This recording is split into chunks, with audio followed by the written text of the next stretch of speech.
राष्ट्र सर्वप्रथम राष्ट्र सर्वप्रथम राष्ट्र सर्वप्रथम राष्ट्र सर्वप्रथम। प्रधानमंत्री नरेंद्र मोदी आज गुजरात दौरे पर हैं। गांधीनगर में पीएम मोदी ने अखिल भारतीय शिक्षा संघ अधिवेशन को संबोधित किया। इस दौरान पीएम मोदी ने कहा कि जब भारत विकसित होने के संकल्प के साथ आगे बढ़ रहा है, ऐसे में शिक्षकों की भूमिका और बढ़ जाती है। उन्होंने कहा कि पहले गुजरात में ड्रॉप आउट रेट 40% के आसपास रहता था, लेकिन आज यह 3% रह गया है।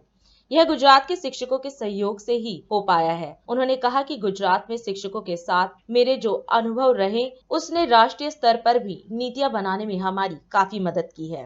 देवी और सज्जनों, आपने इतने स्नेह के साथ मुझे अखिल भारतीय प्राइमरी शिक्षक संघ के इस राष्ट्रीय अधिवेशन में बुलाया, इसके लिए मैं आपका आभारी हूं।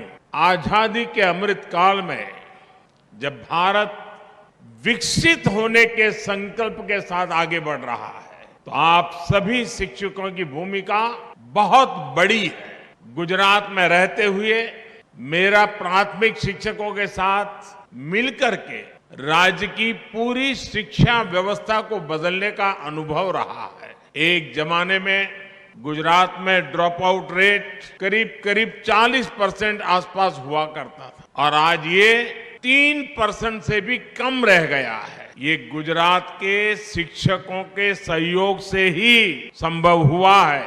गुजरात में शिक्षकों के साथ मेरे जो अनुभव रहे, उसने राष्ट्रीय स्तर पर भी नीतियां बनाने में, पॉलिसी फ्रेमवर्क में हमारी काफी मदद की है। स्कूलों में शौचालय न होने के कारण बड़ी संख्या में बेटियां स्कूल छोड़ देती थी, इसलिए हमने विशेष अभियान चलाकर स्कूलों में बेटियों के लिए अलग शौचालय बनवाए। यहाँ गुजरात में तो एक जमाने में पूरे आदिवासी बेल्ट में, गुजरात का पूरा पूर्वी छोर जो है वो हमारे आदिवासी बंधुओं का बसेरा है एक प्रकार से, उस पूरे इलाके में उमरगाम से अंबाजी साइंस स्ट्रीम की पढ़ाई नहीं होती थी। आज शिक्षक न केवल वहां साइंस पढ़ा रहे हैं, बल्कि मेरे आदिवासी नौजवान बेटे बेटियां डॉक्टर और इंजीनियर भी बन रहे हैं। मैं प्रधानमंत्री बनने के बाद मेरी पहली विदेश यात्रा भूटान में हुई और भूटान के राज परिवार के साथ जब मैं बैठा था तो वो गर्व से बताते थे, जो उनके सीनियर किंग है वो बता रहे थे कि मेरी पीढ़ी के जितने लोग भूटान में हैं, उन सबको कोई न कोई हिंदुस्तान के शिक्षक ने पढ़ाया लिखाया है। 21वीं सदी में तेजी से बदलते हुए इस समय में भारत की शिक्षा व्यवस्था बदल रही है। शिक्षक बदल रहे हैं, छात्र भी बदल रहे हैं। ऐसे में इन बदलती हुई परिस्थितियों में हम कैसे आगे बढ़े, ये बहुत अहम हो जाता है। जैसे हमने देखा है, पहले के टीचर्स के सामने संसाधनों की कमी, इंफ्रास्ट्रक्चर का अभाव जैसी कई चुनौतियां होती थी और तब छात्रों की तरफ से कोई खास चुनौती नहीं होती थी। आज टीचर्स के सामने से संसाधन और सुविधाओं की जो कमी थी, वो जो समस्याएं थी, वो धीरे धीरे दूर हो रही है। लेकिन आज की पीढ़ी के बच्चे, छात्र, उनकी जो जिज्ञासा है, उनका जो कौतूहल है, वे माँ बाप के साथ साथ टीचर्स के लिए भी एक बहुत बड़ी चुनौती, एक चैलेंज लेकर आया है। ये छात्र आत्मविश्वास से भरे हुए हैं, ये छात्र नीडर हैं और उनका स्वभाव 8 साल की उम्र का, 9 साल की उम्र का छात्र भी टीचर को चुनौती देता है। वो शिक्षा के पारंपरिक तौर तरीकों से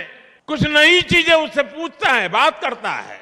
उनकी जिज्ञासा शिक्षकों की चुनौती देती है और वो पाठ्यक्रम और विषय से बाहर जाकर उनके सवालों को जवाब दे। यहाँ बैठे हुए वर्तमान टीचर वर्तमान बच्चों से रोज अनुभव करते होंगे, वो ऐसे सवाल लेकर के आते होंगे, आपको भी बड़ा मुश्किल हो जाता होगा। छात्रों के पास इंफॉर्मेशन के अलग अलग स्रोत है, इसने भी शिक्षकों के सामने खुद को अपडेट रखने की चुनौती पेश की है। इस चुनौतियों को एक टीचर कैसे हल करता है, इस पर हमारी शिक्षा व्यवस्था का भविष्य निर्भर करता है। और सबसे अच्छा तरीका यह है कि इन चुनौतियों को पर्सनल और प्रोफेशनल ग्रोथ के अवसर के तौर पर देखा जाए। ये चुनौतियां हमें लर्न, अनलर्न और रीलर्न करने का मौका देती है। इन्हें हल करने का एक तरीका ये है कि शिक्षण के साथ साथ स्वयं को छात्र का गाइड और मेंटर भी बनाए। मुझे विश्वास है हमारी परंपरा ने गुरु को जो स्थान दिया है, आप सभी उस गरिमा को, उस गौरव को, उस महान परंपरा को आगे बढ़ाएंगे, नए भारत का सपना पूरा करेंगे। इसी विश्वास के साथ आप सभी का मैं बहुत बहुत धन्यवाद करता हूं और बहुत बहुत शुभकामनाएं देता हूं। नमस्कार। और अधिक खबरों के लिए आप हमारे YouTube चैनल दैनिक इंडिया दर्पण को अभी सब्सक्राइब करें और नोटिफिकेशन के लिए बेल आइकन को प्रेस करना ना भूलें।